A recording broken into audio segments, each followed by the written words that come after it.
to A Well-Designed Business. My name is Luann Nigara, and I'm so glad you found this podcast. Together with my husband Vince and our partner Bill, we have grown our company Window Works from the ground up. So I know and I understand the challenges you face in running your interior design business.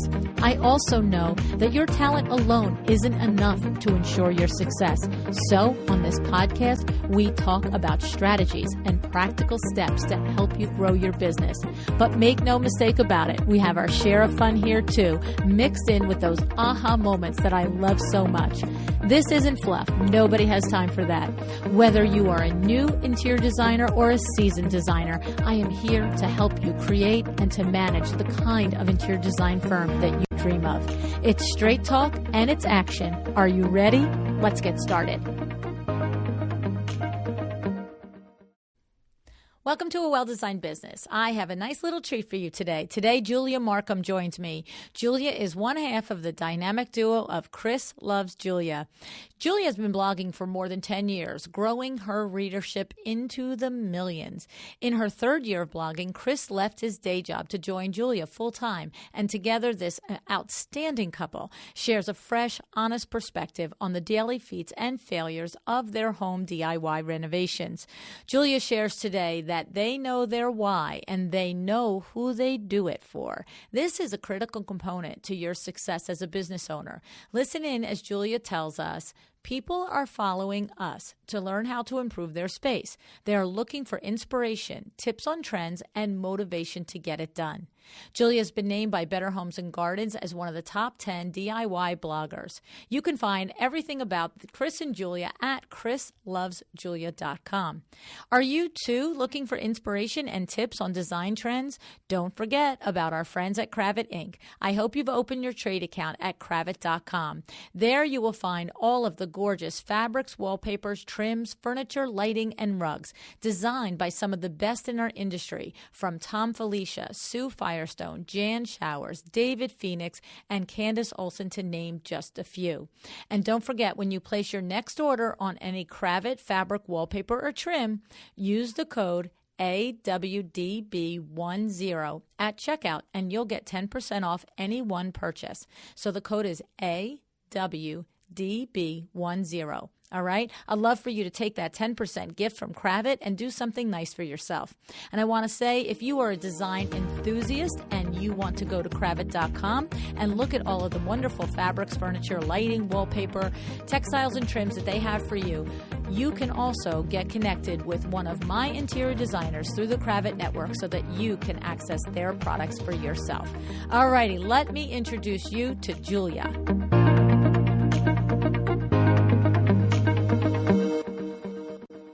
Hey, Julia, thank you so much for joining me on A Well-Designed Business today. Thanks for having me, Luann. Well, I have to say, I already am in love with you from your stories. And we've just spent 20 minutes chatting, and you know, first of all, there's no secret that when you are your true self in every place that you are, that's how the success really comes. And in 20 minutes, I can see and feel and understand that you are your true self. So I just want to say it's been a delight, and we've barely gotten started. Oh my goodness. Thank you. Yes. Wow. And I also just want to tell everybody that unfortunately, Chris is not with us today. He's with Julia right now, but Chris is recuperating from pneumonia. If you follow them, you know that. And what I learned is that it's gone through their house. Their children have had it. And so I said to Julia, I'm amazed that you even kept this appointment with me with all of that on your plate and everybody's so sick. So I'm sorry that he's not going to be joining us, but I also am sending him white light and healing energy that your whole family and gets back on their feet quickly. Okay. Thank you. Thank you. Thank you. Yeah. So, all right. So Julia, Literally, you are an amazing content creator. The two of you, of course, both of you together, you, like you said to me, you're typically joined at the hip. So you've started this thing. It started way back when it was a blog that you were talking about your newlywed life and so forth. And then you pivoted and you moved into documenting the projects that the two of you were doing at your houses. And ultimately, we're at the point where it's full time for the two of you. Can you share with us some of those beginning thoughts and when you thought, hey, I'm onto something, the two of us, we're onto something here? Yeah. So I've been blogging for 10 years. I started in 2009 and Chris came on in 2016 full time. And so there was 7 years where I kind of just did it. I wouldn't say by myself, because what would happen is I would be doing the blog and writing the blog and doing these projects. And then Chris would come home from his day job and I would say, hey, we need to paint these railings really quick for tomorrow's post. You're not tired or anything from that full-time job. And, and he saw it was really important to me. And I just, every day, I would just create this content every day. I felt like Monday through Friday, I had to have a post go live because my audience knew that that's what to expect from me.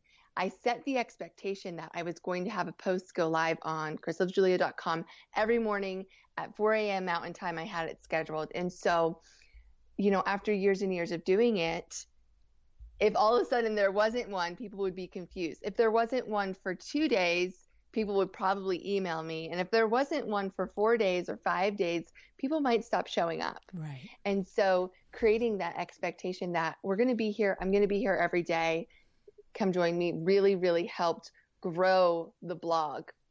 And obviously, Instagram didn't exist in 2009, or did it? I think it started in 2008 or 2009, but I didn't. But it wasn't what it is now, no matter what, right? No, exactly. And so it was actually during and I had gone on Instagram, but I wasn't using it as the platform I am using it as today, not even a fraction.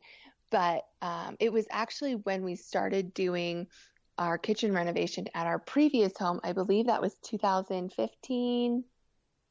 Maybe 2015, 2015, that I decided.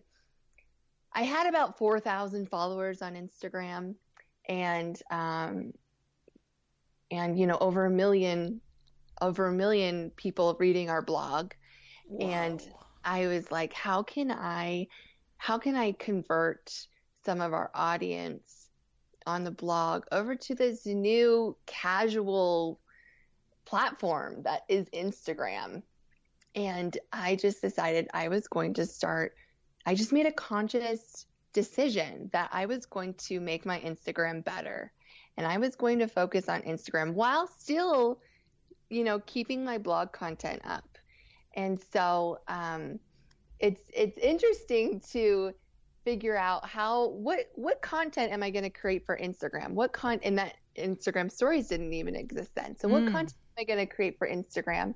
What content am I going to create for the blog? And how am I going to differentiate those? And it was honestly as simple as making my Instagram photos better.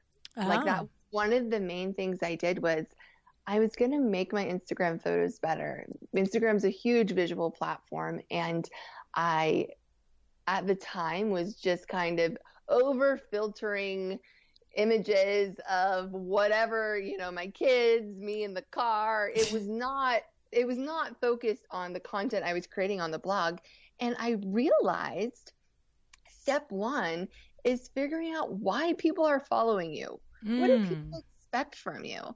People are not following me to see me at my sister's wedding. I wish they were. They're not. They're not following me to see me at my sister's wedding. They're not following me to see what my daughters are eating for breakfast or what I'm eating for dinner. And I know some people can get away with that on Instagram, but I always tell our students in our course that there's only one type of people that can get away with posting poor photos on Instagram, and that's celebrities. And I don't know how they get away with it. They can post whatever grainy, bad photo, and people eat it up. But you're not a celebrity, and you need to curate your content. And honestly, by being honest with myself and saying, okay, why are people following me? People are following me, or I want people to follow me. You can make that decision. I want people to follow me for home design, or whatever you want people to follow you for. I want people to follow me for home design. I want to be known for this. So I'm going to create content around that. And in improving the quality of my photos, in really focusing on what kind of content I was creating, and then doing it consistently. Consistent quality content is the key here. If you can do it consistently with high quality, then people are going to come. And so I went from having 4,000 followers to 10,000 followers in about 6 weeks. Wow. And then it doubled in two more months. And, now I have about 350,000 followers, and it's been 4 years, but I think that's and it's still growing. And I think that's something that there's no cap on how many people are interested in home design or in what you're doing if they know what they can expect when they come to your page. And I also believe that as you're growing, really in Instagram, with the introduction of Instagram stories, that added a new element, because while I always now refer to my blog as kind of the encyclopedia, our website is kind of the encyclopedia of all the background information, sources, long form stories, how we got here, how we got to a project, how we did a project. Our audience now knows they can find all of that stuff on chrislovesjulia.com. And then they come to our Instagram feed for kind of the highlight reel of all the pretty pictures.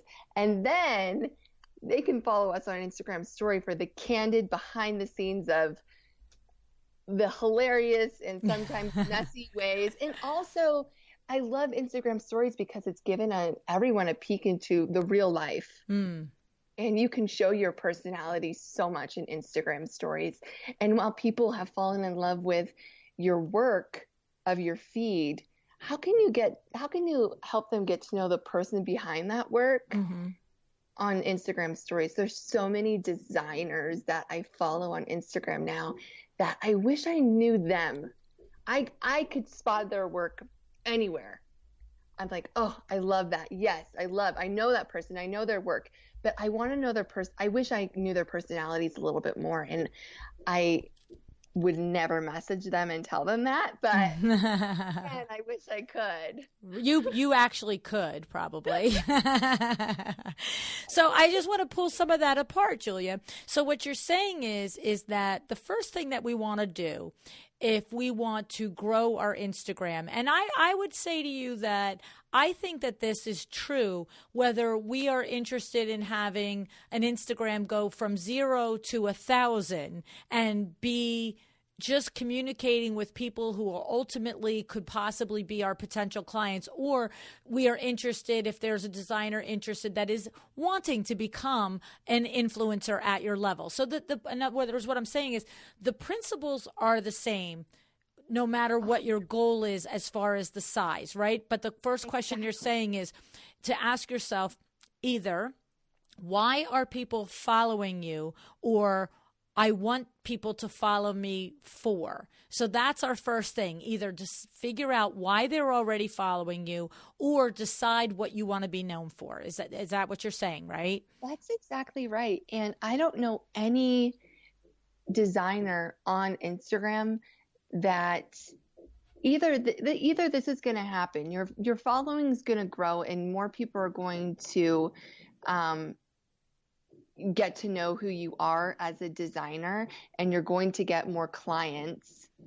I wouldn't even say I would say your following is going to grow, and you're going to be able to increase your prices because your demand is going to go way up. Right. There is zero downside to growing your Instagram presence. Right. And so the thing is that when you say, so what was it for you? So, I mean, first of all, you said you went from 4,000 to 10,000 in 6 weeks, and then it doubled again in a few months. That's unusual. But do you think that came with, because a moment before that, you said you had 1 million visitors to your blog on a regular basis. So you were leveraging them over. The rest of us are not really going to go from 4 to 10,000, then to 20,000 in a 5 or 6 month period, right? So we're sort of. I would actually, okay, so I've coached a lot of, because we're getting ready to launch our Growing Your Audience course.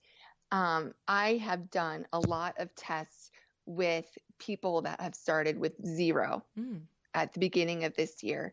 Right now, 10 months in, one is at 13,000 and one is at 9,000. Whoa. And this is starting from 0.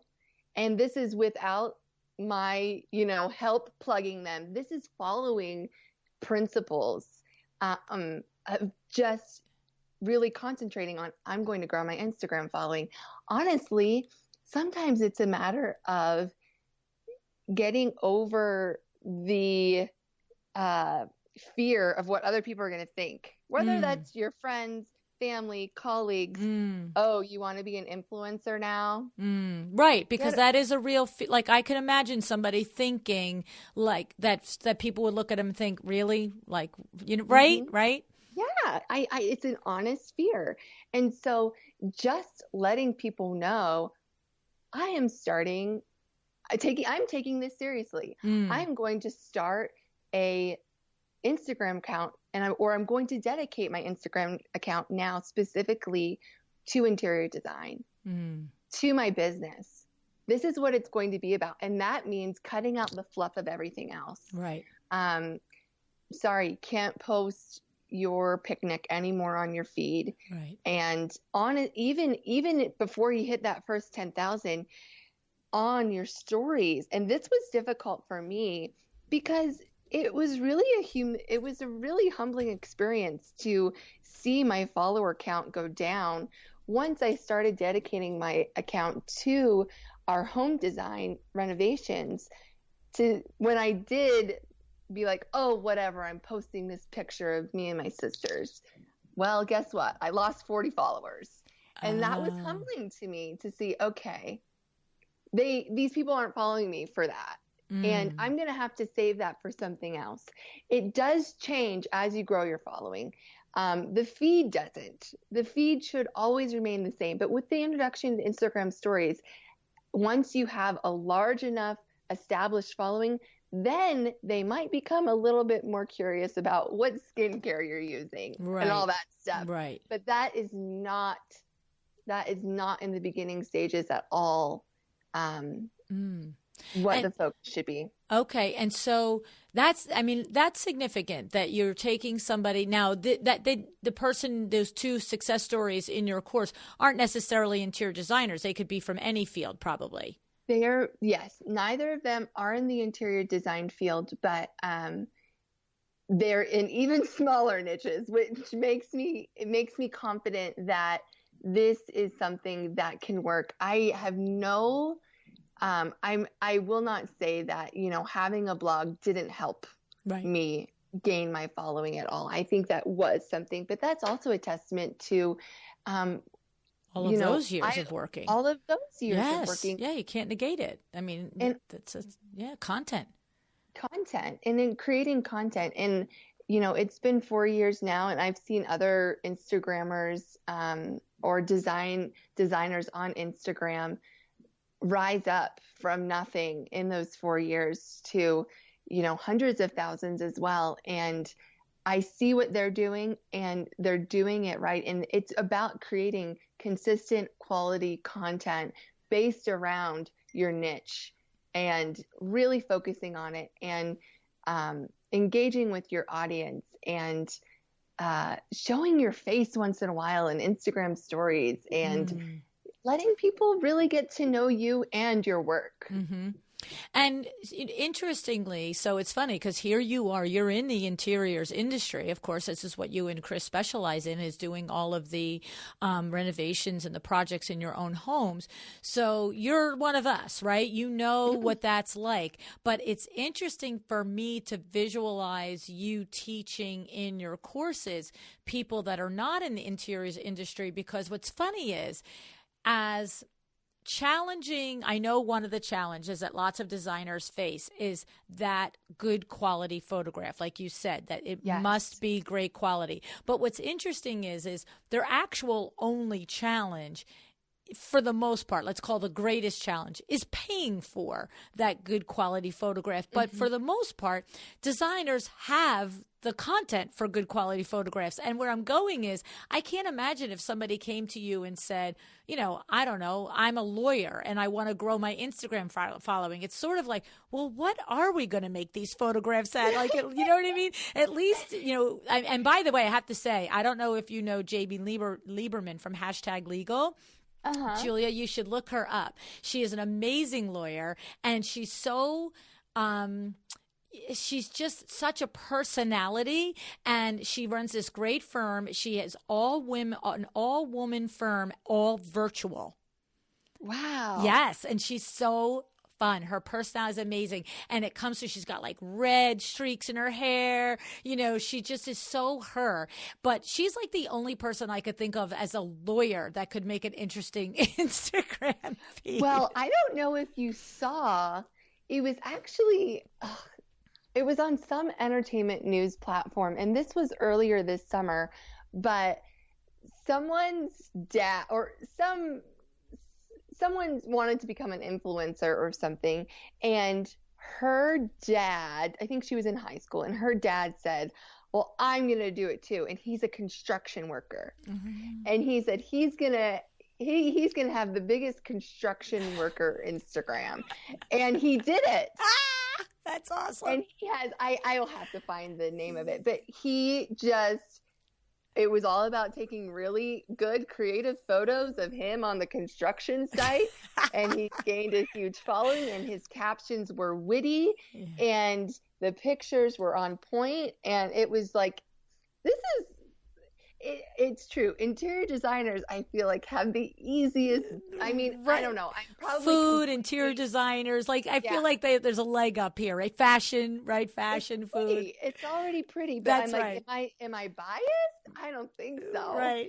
Am I just super interested in interiors? So of course, all those pictures are interesting to me or beautiful to me, but I feel like we are in a field where, it shouldn't, the content is there. It's really capturing the content that is really your only task. Right. And I don't have a photography background. And I took only until 3 months ago, I took all of my own photos. Whoa. And that was a huge learning curve. Even when I decided in 2015 that, okay, I'm going to take better pictures.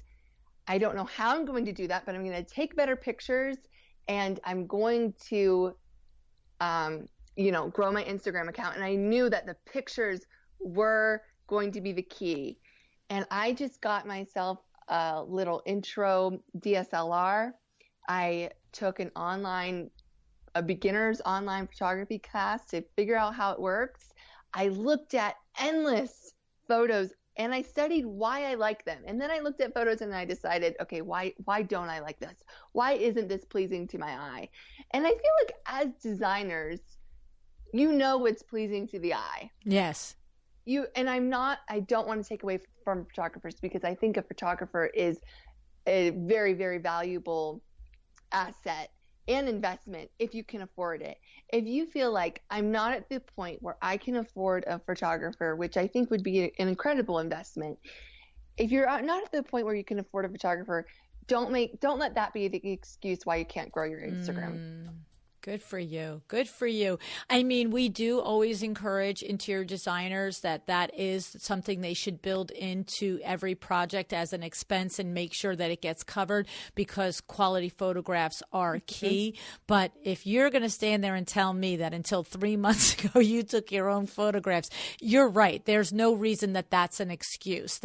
And the thing is, what I love about it, Julia, that you said is you didn't just say, I took my own pictures. You said, yes. So use an entry-level camera. You did an online course, but the next line was the money line. It's, I spent hours looking at other photographs, identifying what I liked about them, what I didn't like about them. And that's where, we sort of separate the men from the boys, right? Because so many people will just take the pictures, they won't come out right, and they'll say, well, I can't do it and I can't afford it, so I guess I can't have an amazing Instagram account. But it's the willingness to really put in that research. And if that means that it's you sitting there figuring it out, that's what separates people like you and Chris from the rest of us, where you create these amazing platforms because you're willing to do all of the work. We all think that, I know it, I don't think it. I mean, often people will think, oh, it's easy for them. It just came easy. There's a lot of work that goes into creating the type of community and presence that you and Chris have created beyond the actual physical painting of the staircase, right? Right. There's that too after a long, hard day of work back in the day for Chris, right? Right. Sometimes that's the easy part. Right. It's yes. honestly it's putting together the room, and then I'm like, okay, now I have to style it and photograph it and then edit the photos and write the content. And I was doing all of that myself for 9 years. That's and crazy. It wasn't until, we got to a point where I'm like, okay, I'm going to hire a photographer 3 months ago that I'm like, wow, my days are so much better. Wow, that's amazing. So I totally agree with you that investing in a photographer, but also educating that photographer on what you want, because there are so many designers that I follow on Instagram that their photography is what really, the rooms set them apart, but the photography is stylized too. And I sometimes think, I actually talked about this with a couple other of my interior design blogger friends, is like, how different would our homes look if we went to each other's houses and I photographed your house and you photographed my house? It would just look totally different. And now that I've hired a photographer in-house, I have had to take the last couple months and really sit down and say, this is what I want it to feel like. This is what I want the photos to be. Do I want them light and bright? Do I want them a little bit more moody? And it's like, you're the designer and this is your work and you get to decide how that's going to look. It's still up to you. Even if you hire a photographer, it's still up to you how you want those photographs to come out. And I think that's going to completely change the way your Instagram looks and your content looks. And I think that's something that you can't just say, I'm going to hire it out and forget about it. It's still going to be your name on it. Right, so. Exactly. Now, tell me a little bit about that. Why are people following you? Question, or what do you want people to follow you for? Julia, when you were really figuring out your Instagram, and now today, when you do the main feed, what is the answer for you when you say, why do you think people are following you, or what do you want them to follow you for? So put those words together for us. People are following me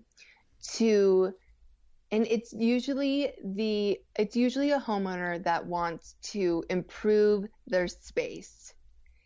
And no matter what state it's in, no matter their budget, they want to learn how they can improve their space. And so my audience is looking to me for inspiration and motivation that they have the power to improve their space no matter what stage of life they're in. my audience has followed me from when our budget was $25 a month to improve our space. And that was something that we talked about when we were first married, living in a basement apartment, and the money was tight. Mm-hmm. And I did not let that for me be an excuse as to why I didn't want to do something. What can I do to make this feel more at home? To now, we have a much larger budget, and some of that budget is allotted to hiring things out, contractors, and everything like that. And so I think that a lot of my readers come to me for tips on trends, on inspiration of things that they can implement in their own home, and the motivation to get it done, to start somewhere, to not wait until everything's in line to improve their house. But what can you do right today to improve your home? Okay. All right. I love it. I love it. And so when you think about creating this content, and to your point, we have to, like you said, when you put your sister's wedding up, people didn't like it, but you're further along now, because we do have some pictures of your children, right?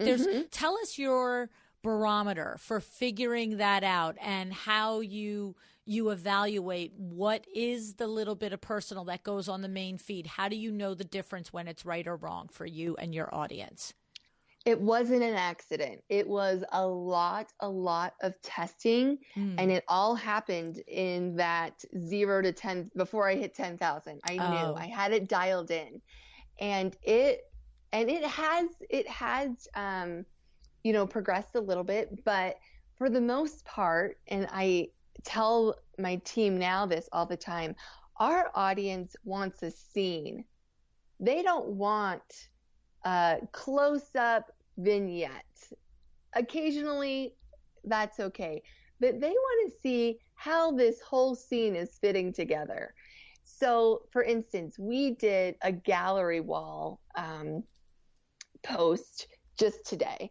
And my photographer was taking the picture, and I said, we need to zoom out. I need the rug in it. I need the desk in it. I need the lamp in it. And then, even though this is about a gallery wall, I know that my audience engages most when they see how that fits in with the rest of the room. And there are other designers that I can look at a kitchen full of flower, or a kitchen sink full of flowers all day long. I'm not going to lie. I will like the photo every time. Right. But our audience loves to see a room. And it doesn't have to be a full room, but at least half of a room. They want a pulled back photo. And I've noticed that if it's just a photo of myself, it doesn't do as good as a photo of me and Chris sitting in our kitchen having a candid conversation. We don't even have to be looking at the camera. And so now I've started to incorporate, and they love to see how we live. And so, but they don't want it to be posed. And so I've come now over all these years to, if I see a moment happening with one of my kids, it's never, ever them looking at the camera smiling.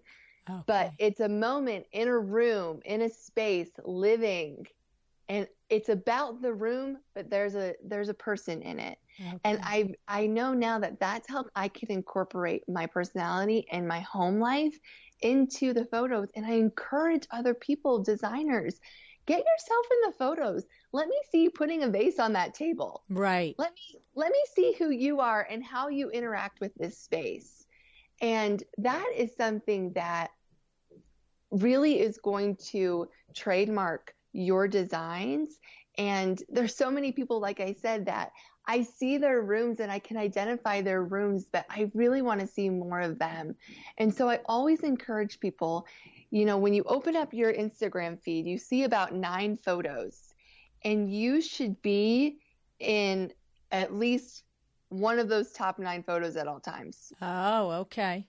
At least a photo of you or some life. Right. It doesn't, if you feel camera shy, appear on your Instagram stories. That's very important. Talk us through it, or at least have someone video you as you are you know, meeting or going over plans or something, let's see that behind the scenes, because it still fits into your story. But in those photos, I always try to include in the top 9 a photo of a person interacting with a space, because those photos really, really engage people. So what I'm noticing is like this one photo is so adorable with Polly and your Yes. dog. Yes.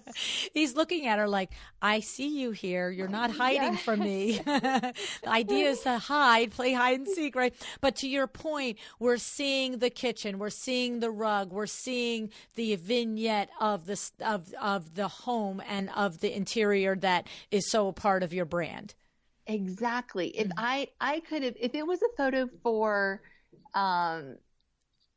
there's probably another photo of this exact scene on my phone where it's just a close up of Willow, my dog, and my little girl, Polly, and it's probably closer, but that wouldn't be appropriate for my feed. I knew if I wanted to post a photo of my kitchen, which I have a dozen times before, how can I make this fresh? Mm-hmm. Let's get a human element in it. Mm-hmm. And so this is still, a perfectly cropped photo of my kitchen. I made sure the cabinets were lined up straight. I cleaned off the countertop. This is not right. This isn't casual. This is not off the cuff. This is not off the cuff. Although I didn't pose those two there. They were there and I'm like, oh crap, I gotta go clean off this. And actually you can barely see it, but there's a corn dog box on the right counter that I had to crop out because I'm like, I didn't move it and it's in the picture, but I would never put that on my feed.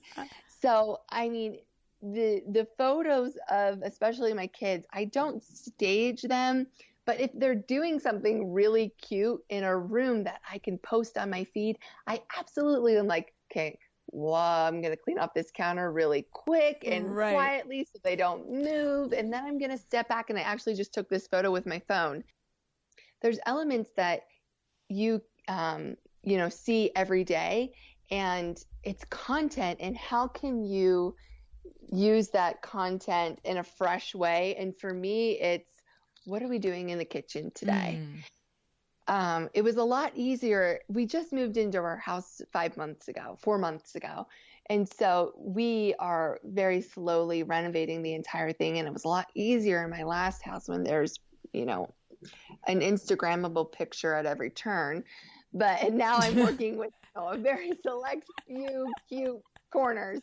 Right. But, like you said, interior designers have this, hopefully you have this just vault of beautiful spaces that you designed. And I had the opportunity, the Studio McGee team, before we moved from our last house, Shay McGee and her team came and they used our deck to photograph some of their summer catalog for their new things. And they styled up our deck really, really beautifully. Wow. And they photographed it and they photographed us in it.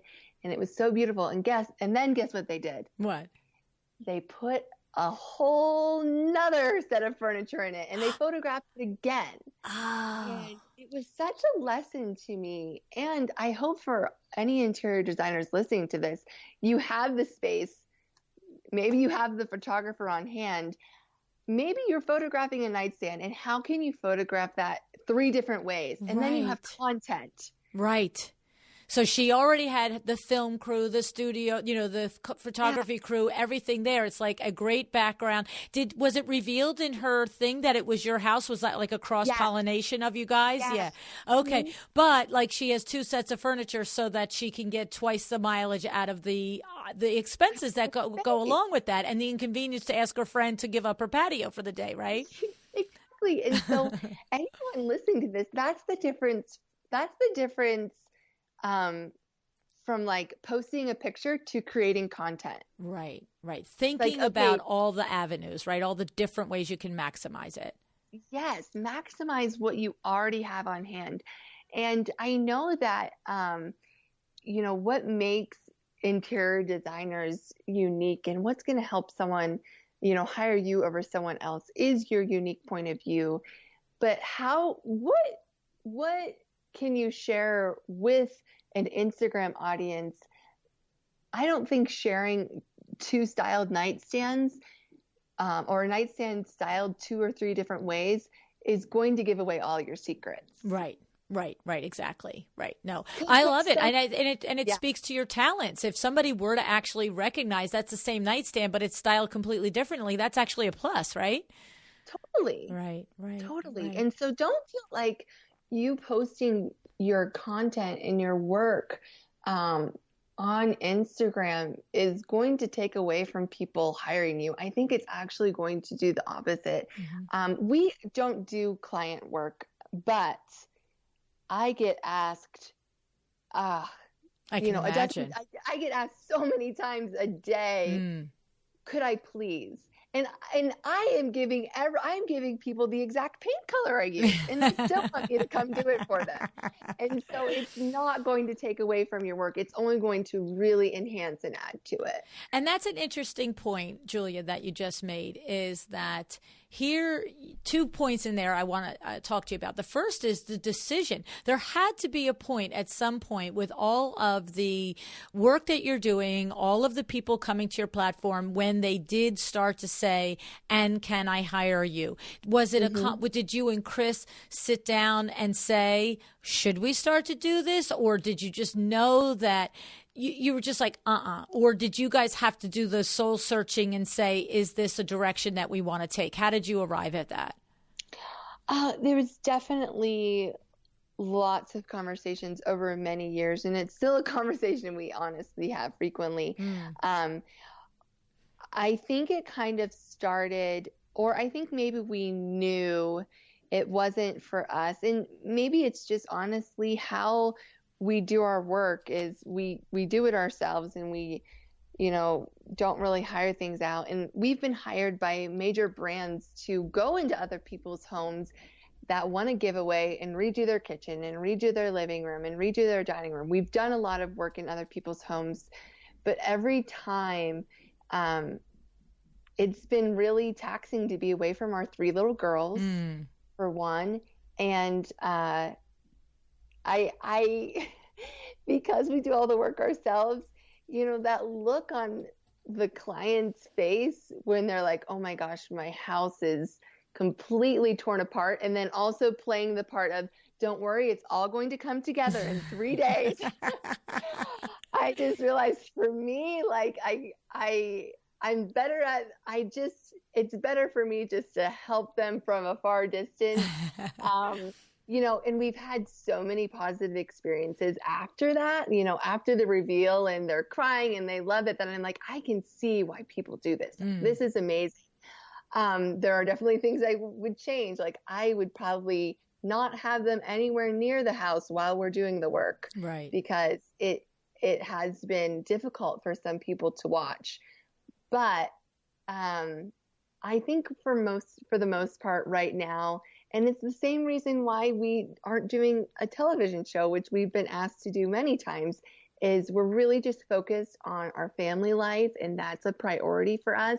And because it's kind of a package deal with my husband and I think that would be hard for our girls right now. And so right now we're just, we're going a different direction. And I admire interior designers, and I think that client work is something that, it doesn't turn off in my head what I would do for someone else's house. Right. But it's just not the direction for us right now. Well, what I love and admire about the two of you is that you're very clear, because things like that can be very tempting as entrepreneurs to, when you have probably, to your point, hundreds, if not thousands of people in any given week or month requesting that you do the design work for them. That's a very difficult thing to walk away from. But it's an important lesson to understand that it doesn't align with what will make you happy and the way you want to have your individual family. It doesn't, look, Chip and Joanna, they have the show. Well, it's not going any longer, but for many years they had the show and the kids were, it's what your lane is. But I think it's hard sometimes when, people are really giving you that accolade of wanting and that honor of wanting you to do it, but it takes good, strong business sense to really, the two of you, look at each other and say, what is it that we really want to do, and stick to it. So good for you. I love it. Oh, thank you. Yeah. And it doesn't mean you'll never do it. I mean, the children are little now. Yes. You're right. It's total honor. We do get compared to Chip and Joanna a lot. And we do say, you should have a show, or you should do this, or why not do this? And I think for me, it's more of a testament that there's more than one avenue to do this. Yes. Maybe your avenue is a TV show. Maybe your avenue is client work. Maybe your avenue is just being a home design influencer. And there's so many avenues to do it. And we have explored a lot of different things. For a long time, I just did e-design work for people. And I would just make like mood boards. And, I did that for about a year. And for me, I was like, I feel like I could help more people by just giving more information out to the masses, and not necessarily for one particular, right? Just here's an idea, right? Yeah. Like maybe instead of doing this specific galley kitchen, let me just talk about how to address galley kitchens, and maybe give some people ideas, and maybe I can talk to more people like that. And so that has, I think, helped in some ways. And, I'm not doing client work right now. And I think that's an opportunity that some people might say I'm passing up, but I just don't view it like that. No, and that's what I admire about you, because the lesser, not lesser experience, but the lesser intuitive, or the lesser just inner strength. You need to have an inner strength as an entrepreneur. You cannot chase every shiny object, and you cannot chase any and everything that you have a talent and a capability for. You have to evaluate where my energies and my time and my creativity best spent right now, with all things considered. It's funny because, Julia, I coach a lot of interior designers, and one of the things that I often go through with them is, where are you at? What stage of life? Do you have small children? Are they high school? Are they college? Are there no children? Whatever it is, because that informs in the conversation when I help them figure out what direction to take, because the kids are only little ones. They're only little ones. It's like, it's so, trite to say, but it's so true. And for me, youngest at 31 years old, practically in a minute, I know that it's a cliche to say that it goes fast, but I know it's true. Yeah. If you hear that podcast, I haven't listened to it because I don't need to at this point. It's not where I am in my stage of life, but I heard the title once and I just thought, oh my goodness, it's called The Longest, Shortest Time. Oh, right. The title's going to make me cry. Right. I don't because the days are so long sometimes. Like, could you please just eat your broccoli? But the years are so short. And so I admire you and Chris for deciding what's important for you, and what, to still having a very big business and a very big endeavor with tons of responsibility, but that you slice it and say, this is what works for our business and our family. And just because I'm skilled and talented and people are asking for the other, I don't have to do it. So good for you. Thank you. And I really think that, a lot of times people say, especially talking about, your online presence, do I have to do it all? Do I have to do Twitter and Facebook and Instagram stories? Do I have to have a website?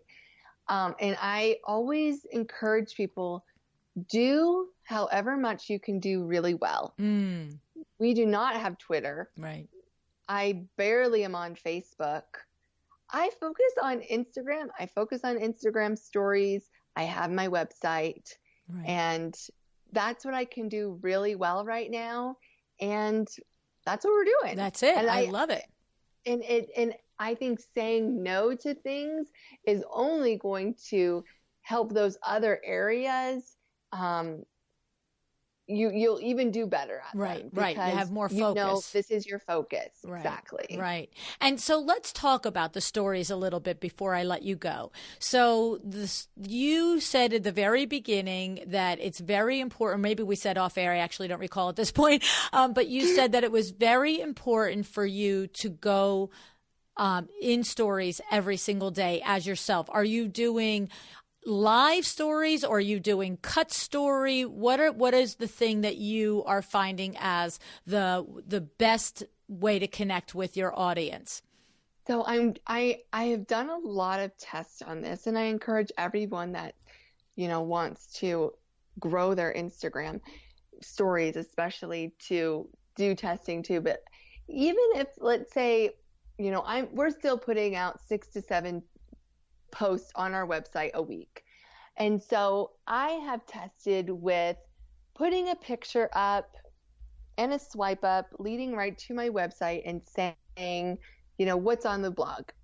It's amazing to me. I will get triple the people swiping up if I tell them with my own face what the post is about today and why they should go.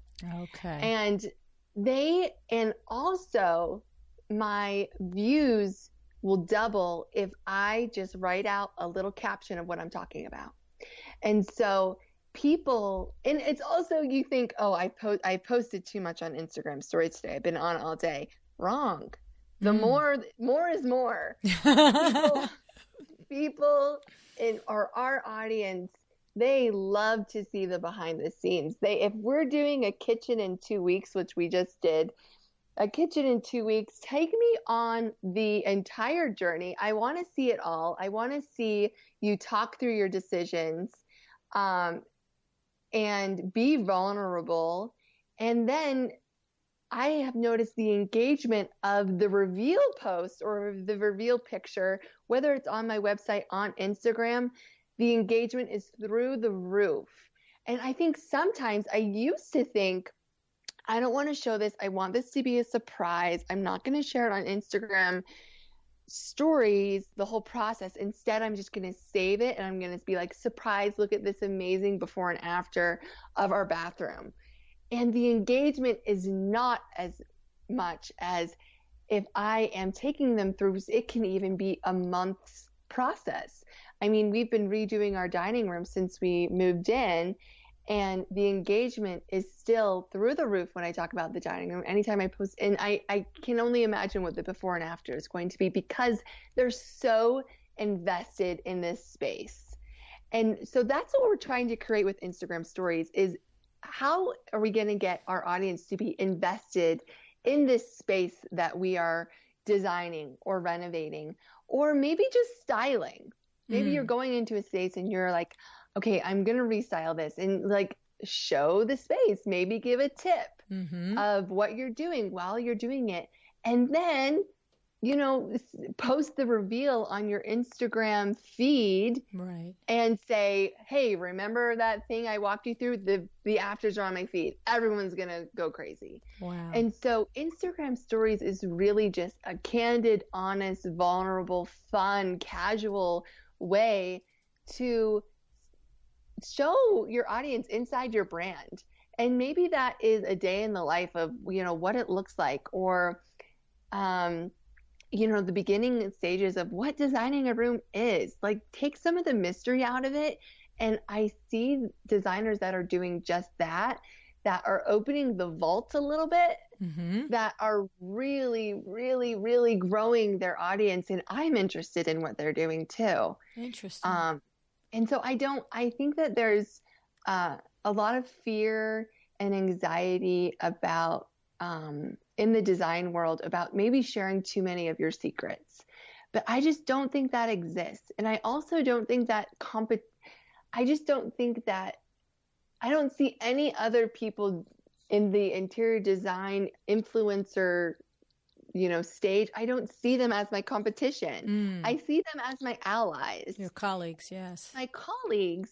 And once I made that mind shift that these people aren't my competition, we like support each other, and I love seeing what they're doing and they love seeing what I'm doing. And I, you know, love finding new people to share what these other people are doing is something I also love to do, is just sharing new people I find and that I think our audience will find interesting, and I share them and they go follow them, and it's a community. Mm-hmm. And I think really pushing out of your head that anyone else doing what I'm doing is my competition, and instead looking at them as colleagues and really learning from each other is only going to, what's the saying? A high tide raises all ships. Yep. Yes, That's ma'am. Really that's really what it is. It's the truth. There's enough for all of us. There's enough for everybody and everything. Right. That the universe is just ever abundant, right?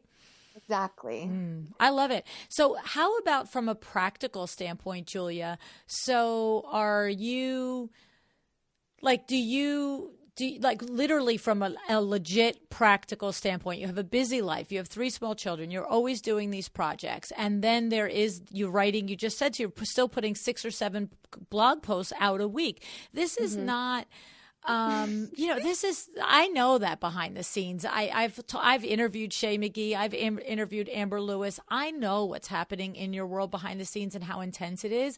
So from a practical standpoint, do you batch? Like, do you sit there and say, okay, I'm dressed today, makeup is on, I'm doing this, let me make a story today about this, let me make a story today about this, let me make a story today about this, and then like keep it as a legitimate video and then send it and do the cut story thing and then schedule it and, actually then on the day go and post it to your stories? Or are you just truly just candidly throwing the camera on and talking to us? It would be a lot more. Do you mind telling us that behind the scenes? Not at all, because it would be a lot more practical to batch it, wouldn't it? I actually have never scheduled my Instagram posts. I know that's like mind blowing to some people. I just don't use a scheduler. And so, well, I don't think we can schedule stories, but you certainly could. Like I'm like, my audience knows I hardly ever do live stories, right? We have stories every day, but they're static, right? And the crazy silly part about it is, Julia, is I have no problem doing a live story. I don't mind talking live. I'm not embarrassed to do it, but I struggle with who cares what I'm doing? You know what I'm saying? I care.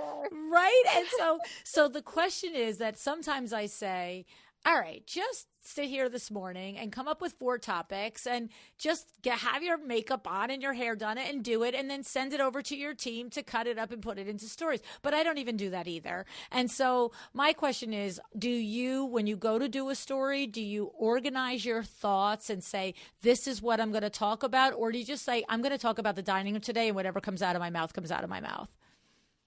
The latter. So, and I will say, and this started for me 2 years ago, and I work from my home, and so it's very tempting to some days not get dolled up with makeup on, right, and all that stuff. But 2 years ago, I just decided, you know what, this is part of my job.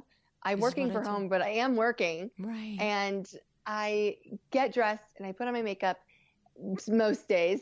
Right. And then I am more prepared to just talk about what's going on. Or if there's progress here, I'm more prepared, or more confident, I should say, to turn on the camera. Now, there are times that I have my pimple cream on my face and it's night and I'm in my pajamas, and I get a really great question in my Instagram DMs, and I say, you know what, screw it, I'm going to talk about this. Okay. And I do. Okay. And I just talk about it. And so I think that my audience really loves the candid, real nature. They know that when I'm talking about something, it's really happening, and I share the messy parts too. I share when we mess up. I'm like, I really messed up that. I actually just shared it yesterday. It's Greta's bathroom, right? Greta's bathroom. Yes, I was reading it. I just cannot figure this out. And that's not something that, every designer wants to spill about, nor do I encourage them to. But I'm saying that use Instagram stories as an opportunity to just show your true, real self. And there are times that especially if I have a sponsored post that day, there are topics that I need to make sure I hit. And sometimes they even need to approve those ahead of time. So I won't say 100% of the time it's just off the cuff, but I would say 95% of the time it's just what's going on today. And do you do the live where you could just talk for 2 minutes or 20 minutes, whatever you want, or do you do them in the little chunks and then send them out? What is your comfort level? What do you prefer to do? Yeah. I just usually am just hitting it right then and there. Live. I don't go live very often. I don't go live very often. I just, you know how stories, you can hit the button and it will, I think, record 10 stories. Right. That's usually what I do. Up to 10 stories. And then, if I need to do more, I'll press the button again. Right. But I don't do lives very often, but that is a goal of Chris. Me and Chris have really talked about how we want to go live just a set time every week, because like I said, that consistency is what really drives audiences. They want to know when and what they can expect from you. And so, they know that they're going to probably get 1 or 2 Instagram posts from me a day. They know that they're going to see my face on Instagram stories. They know that they're going to get a blog post. And so now we're thinking, do we want to do an Instagram live once a week? Maybe it's a Q&A or something like that. And interesting. Something we're just thinking about. Yes. Well, I'll tell you what, you are something else. I just love it. I love you're just you guys together are awesome. And I do love to watch you live and watch your stories and stuff like that. And I did just read the whole thing about Greta's bathroom. And what was interesting was all of the advice you got on the post on your blog, all the designers coming in, and I'm sure just regular design enthusiasts saying, you should paint it this color. You should do this. You should do that. I'm thinking, whoa, we certainly have a lot of experts on our hands here, don't we? And before I pushed that live, I just said to myself, okay, this is going to be a very highly engaged, opinionated, I know I'm going to be humbled here, and that's okay. I always tell people, I'm like, I'm not a pro. I'm just a pro at creating this content. Right. That's what I'm a pro at. Right. I'm a pro at engaging people and helping them love their homes. That's what I'm a pro at. That's awesome. So it's okay for me to, hand it out every once in a while too. And I have one last question. A couple of times you said, my favorite designers. And you said at one point, I wish some of the favorite designers that I follow would show more of their backstory and stuff. Who are some of the favorite designers that you follow, Julia? Oh my goodness. Jessica Helgerson is who I'm loving right now. Her handle is JH Interior Design. And I only found her, she's based out of Portland. I only found her earlier this year. And she is just inspiring me so much. She has this really moody traditional vibe, which I very much connect with. I think her photos on Instagram are not the bright white spaces that we've become accustomed to seeing, which brings me back to that point. You can control, the photography, how your photography looks, because some of these spaces are white, but they're not, they're not blown out. And so I have shared that a lot with my audience. And then Josh Young, who is an artist, but he also does interiors, and his account is J Young Design House. And he's based out of Chicago. And I actually first found him through his art. I am obsessed with his art, and I stayed for the interiors.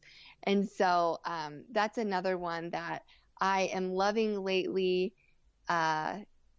Both of them have a little bit more traditional. And I think that's something else that I have found. We, moved in June, and our house does lean a little bit more traditional. And so I've been able to find these new to me designers that, really portray this style that, I'm really inspired about. And are inspired by, and, definitely want to emulate some of their ideas in my own home. These are awesome. I love it. Thank you for the tips. I'm sure we're all going to go start following them if we're not already. Oh, good. That's terrific. And the thing is, the last thing I want to say is, of course, I could probably pick your brain for another hour, but that's not very nice for you. But you do teach people how you have achieved this. You have your platform, Good Influencers, and it's good-influencer.com, and at this platform you have courses. Now they're not open now. They're going to open in the beginning of the year 2020 again, but you have one course which is called Working with Brands, and then you have the other course, Growing Your Influence. Tell us about these two courses, because now that I knew it already, but now that I'm convinced that you are skilled at doing these things and can teach them, I'm interested. So our growing your influence or growing your audience course is it's for those people that really are ready to grow their audience size, and especially specifically on Instagram. How can I grow my numbers organically? That's the key word, because I get emails all the time for people, and I'm going to say something controversial right now, and you can cut it out if you want to. But, I get emails a lot of times from influencers in my field that want to do these big buy-ins where everyone pays $100 and then everyone shares each other, and then you have to follow all of them, and then they're going to do a giveaway for $500. And it's really just 5 people that paid $500 too. And it's really, the controversial thing is, I think that is buying followers.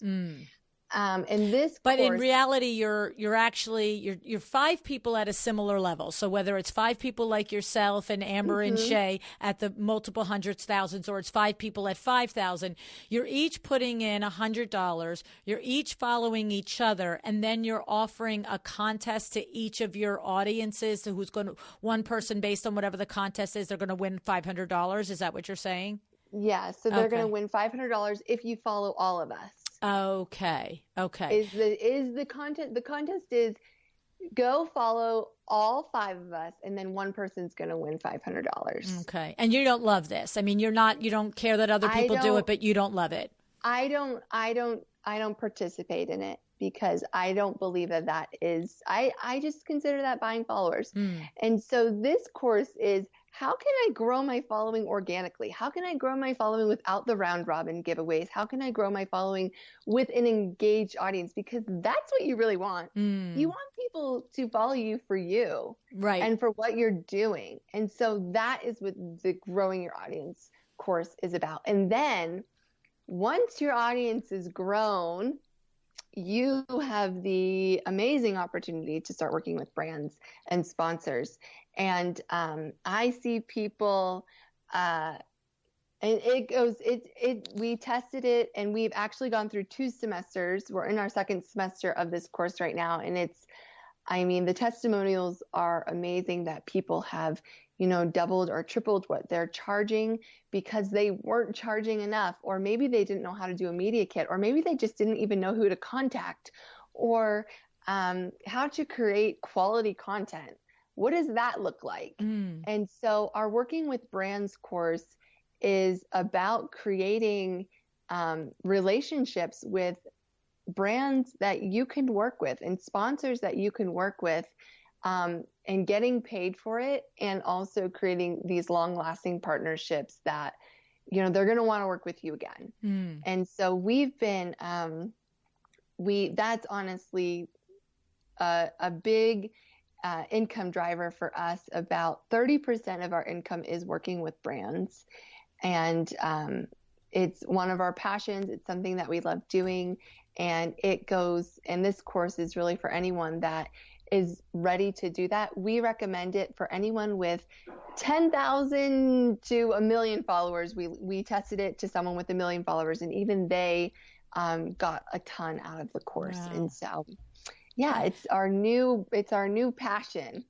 That's awesome. It's so awesome that you have, the two of you have this superpower of creating content and really making it and helping it to translate to help other people as your direct audience members. But now you're teaching, others in the industry how to duplicate what you've done.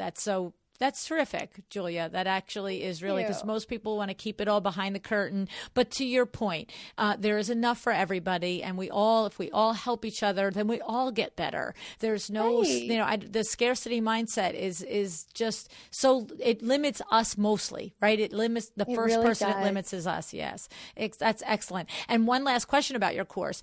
Is it an online self-paced course, or is it a course that you have led by instructors or whatever?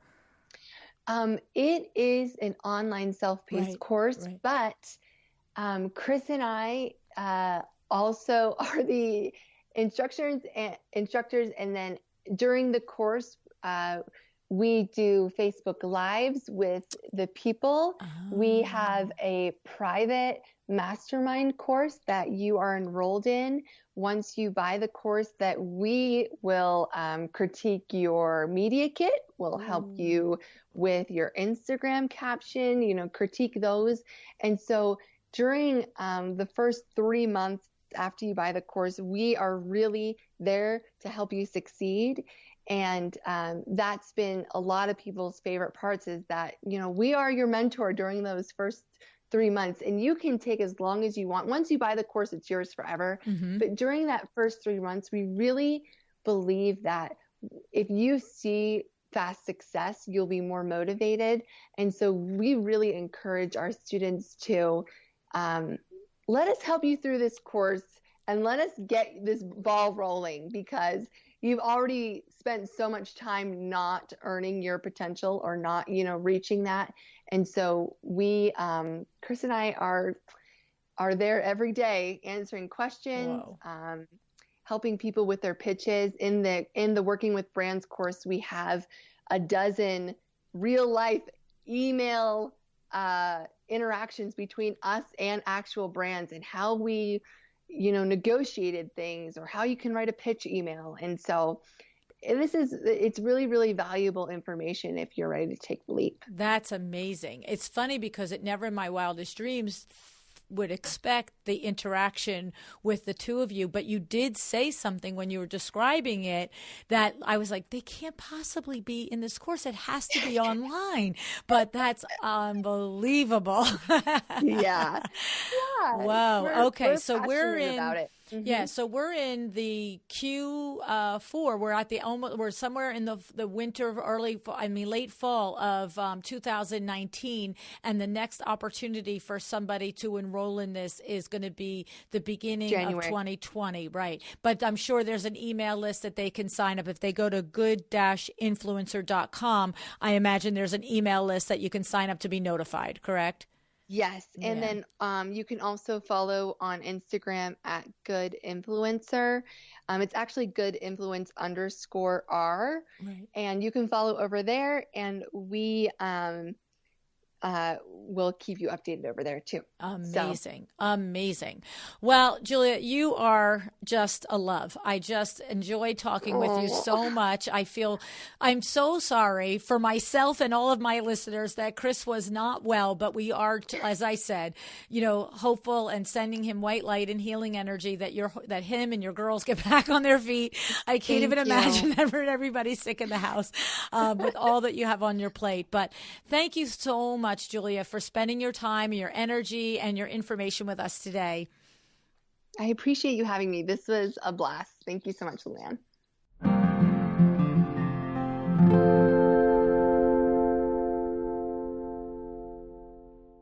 She's pretty fantastic, isn't she?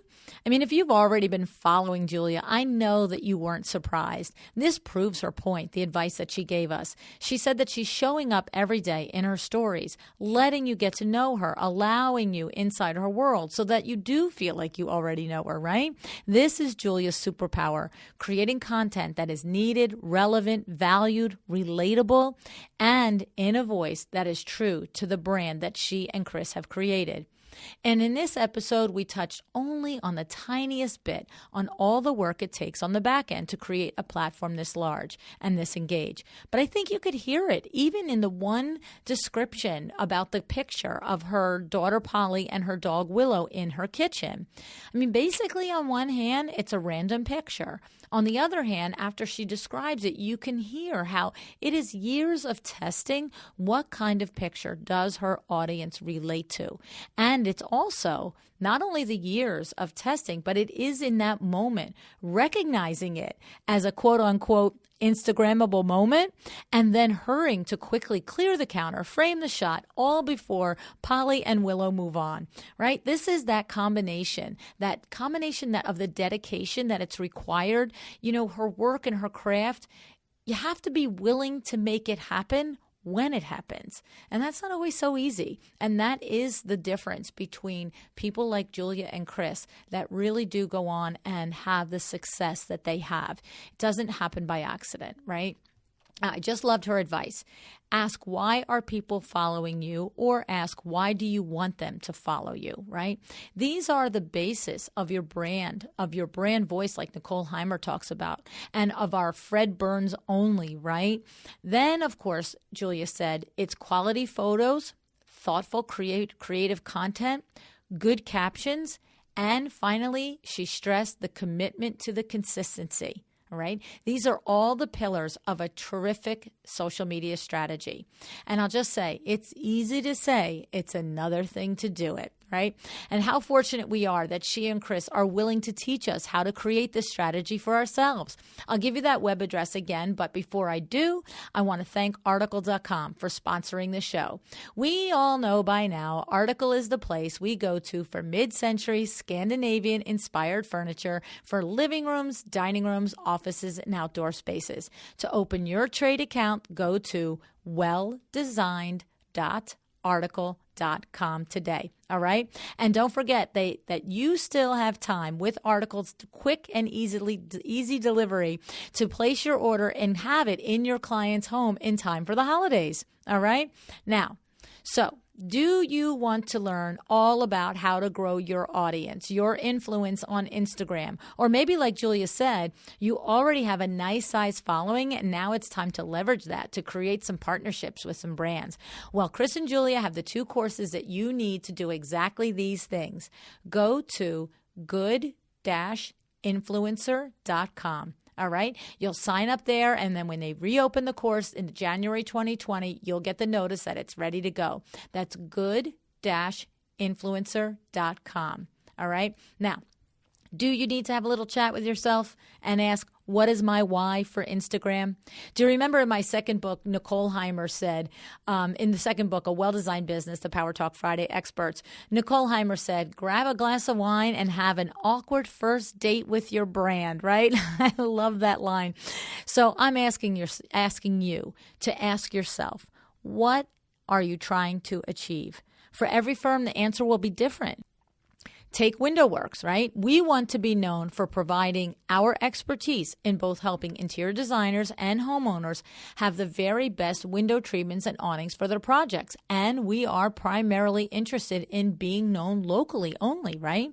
For me here with the podcast, I want to reach and teach interior designers all over the world how to run a smart business, a business that fulfills you, makes you feel happy, and makes you money. Each of these requires a different strategy, which is why Julia said to start with this question. All right. And I would add, if you feel you already know the answer for your design firm, then go and see if your Instagram reflects it, right? It's important. You can't just know it and not execute it, right? All right. It's time for me to go. It's time for you to act. What will you do today to make your business better? Whatever it is, please decide to be excellent. Thank you so much for joining me again today. This podcast is a production of WindowWorks, your resource for custom window treatments and awnings. To learn how we can help you on your next interior design project, go to www.windowworks-nj.com. And if you're interested in working with me on your business, either through masterminds or one-on-one coaching, or you want to know how to get my book, The Making of a Well-Designed Business, or you just want to know what's going on in the podcast land and where I'm going to be, all of that is found at luannigara.com. Thank you so much. Have an excellent day.